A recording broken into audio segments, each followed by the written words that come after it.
ધારી નગરપાલિકાની કામગીરીથી લોકો બન્યા હવે ત્રાહિમામ। ધારી ગામ તેમજ ધારીના પરાની એક જ માંગણી નગરપાલિકા કરતા ગ્રામ પંચાયત સારી જોઈએ। આ ખાસ રિપોર્ટમાં ધારી ગામની સ્થાપના થઈ ત્યારથી લઈ ધારી ગ્રામ પંચાયતના વહીવટ સુધી અનેક કામો ગ્રામ પંચાયત હસ્તક થયાને જોઈએ તો ધારી ગામ તેમજ અલગ અલગ પરા વિસ્તારની ગ્રામ પંચાયત દ્વારા લોકોના પાયા સુવિધાની બાબતોને લક્ષ્ય આપી કાર્યો પૂર્ણ થયા હતા। પરંતુ જ્યારથી ધારી નગરપાલિકાને અસ્તિત્વમાં આવી ત્યારથી લઈ આજ દિન સુધી નગરપાલિકાની કામગીરી ઉપર અસંખ્ય સવાલો ઊભા થયા છે। નગરપાલિકાના કાર્યક્ષેત્રમાં આવતી કોઈપણ કામગીરી સમયસર થતી નથી।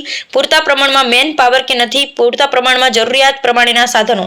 ધારી ગામ તેમજ અલગ અલગ પરાને સંયુક્તમાં રાખી નગરપાલિકાની સ્થાપના કરવામાં આવી હતી, પરંતુ ધારી શહેરના પાયાના પ્રશ્નો તેમજ સફાઈના પ્રશ્નો, સ્ટ્રીટ લાઇટના પ્રશ્નો, પાણી વિતરણના પ્રશ્નો, શહેરના બગીચાની જાળવણીના પ્રશ્નો તેમજ ધારી ગામેથી થોડા અંતરે આવેલા દરેક પરાના પ્રશ્નો જેને ઉકેલવામાં આખરે નગરપાલિકા સદંતર નિષ્ફળ નીવડી છે। સ્થાનિક લોકોના દિન પ્રતિદિન આક્ષેપો નગરપાલિકાની કામગીરી ઉપર થતા રહેશે, પરંતુ આ નિર્ભય નગરપાલિકાને જાણે કોઈ અસર ન હોય તેવું દેખાઈ રહ્યું છે। સવાલ તો એ ઉપસ્થિત થાય છે કે કેવી રીતની આ નગરપાલિકાની કામગીરી ચાલતી હશે। લોકોના અંતિમ વિસામો ગણાતું સ્મશાન આજે ખૂબ જ ખરાબ પરિસ્થિતિમાં જોવા મળી રહ્યું છે। રેઢિયાર ગાયનો ત્રાસ, ગંદકીનું સામ્રાજ્ય અને સ્મશાનની ચિત્તા પણ વળી ગયેલી હાલતમાં જોવા મળે છે। શું નગરપાલિકાના કાર્યક્ષેત્રમાં કામગીરી નહીં આવતી હોય? તેમજ ધારીના અનેક પરામાં નગરપાલિકાના કાર્યોની સામે અસંતોષ જોવા મળી રહ્યો છે। ધારી શહેરમાં સુંદર બગીચાનું નિર્માણ થયું હતું, પરંતુ જાળવણીના અભાવે આ બગીચો પણ પોતાની અસ્તિત્વની લડાઈ લડી રહ્યો હોય તેવું દેખાઈ રહ્યું છે। નગરપાલિકાની હસ્તકના અનેક રસ્તાઓ હવે એના મૂળ આકારમાં રહ્યા નથી। ગટરના પાણીઓ રોડ ઉપર નદી માફક વહે છે, પરંતુ આ તો નગરપાલિકા છે, અહીં કોઈ સાંભળવા વાળું રહ્યું નથી। ધારી ગામના વેપારી તેમજ અલગ અલગ ધારીના પરાના સ્થાનિકોની એક જ માંગણી નગરપાલિકા કરતા ફરી વખત ગ્રામ પંચાયત અમને સોંપવામાં આવે, જેથી શહેર તેમજ વિવિધ વિસ્તારોમાં પડતી મુશ્કેલીનું નિવારણ લાવી શકાય। અને 3 વર્ષથી આ નગરપાલિકા થઈ છે, પણ કોઈ કામ કે કોઈ વ્યવસ્થા કે કોઈ બધું ઝીરો છે, કોઈ સુવિધા કરવામાં આવેલ નથી અને પબ્લિક બધા હેરાન બહુ થાય છે। અને સ્ટ્રીટ લાઇટ છે, પછી સિંહ દીપડા, અંધારામાં તકલીફ થાય છે બધાને। અને ઘણી અગવડતા છે ગામમાં, ક્યાંય વ્યવસ્થા રોડ રસ્તા બધું ખરાબ છે, ગટરની વ્યવસ્થા નથી। માગણી શું છે? એટલે બધી અમારે પંચાયત હતી બરોબર હતી, નગરપાલિકાની અમારે જરૂર નથી। મારું નામ રાજેશભાઈ તેરૈયા છે।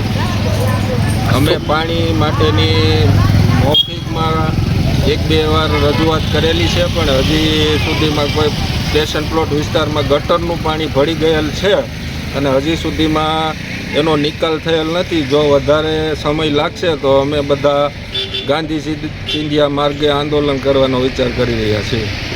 બનીને ત્યાં અસ્તિત્વમાં આવી છે ને ત્યારના અમે જોવી છે કે પ્રેમપરાની હાલત હાવ બદતર છે। જ્યાં ત્યાં ગંદકી કચરા વધારે પડતું છે અને રસ્તાની જરૂર છે। ચોમાસામાં ખાડામાં પાણી ભર્યું ખબર નથી પડતી ખાડો કેટલો ઊંડો છે। જો તંત્ર ધ્યાન દે તો વધારે સારું, કારણ કે હવે વધારે પડતી હાલત ગામમાં ભોગવી રહ્યા છે લોકો, અને રોડ રસ્તા પાણીમાં થોડુંક ધ્યાન દેવું પડે એવું છે। અને ગંદકીમાં નજર કરે ગામમાં કેટલી ગંદકી છે। કાલે વારે ચોમાસું આવીને બેસશે, ગંદકી ઉઠાવશે કોણ? અત્યારે ઉઠાવે ને તો ગંદકી ન થાય, કચરો જ્યાં પડ્યો છે ને ત્યાંથી ઉઠાવે ને તો ગંદકી ન થાય। લોકો વધારે પડતી પરેશાની ભોગી રહ્યા છે। મારી તંત્રને અપીલ છે કે પ્રેમપરામાં આવો, તપાસ કરો ક્યાં શું કરવું પડે છે, તમને લાગે કે આ કરવું પડે છે તો વિનંતી છે કે તંત્ર ધ્યાન દે થોડું। આ નવાપરાનો હું ગ્રામજન છું।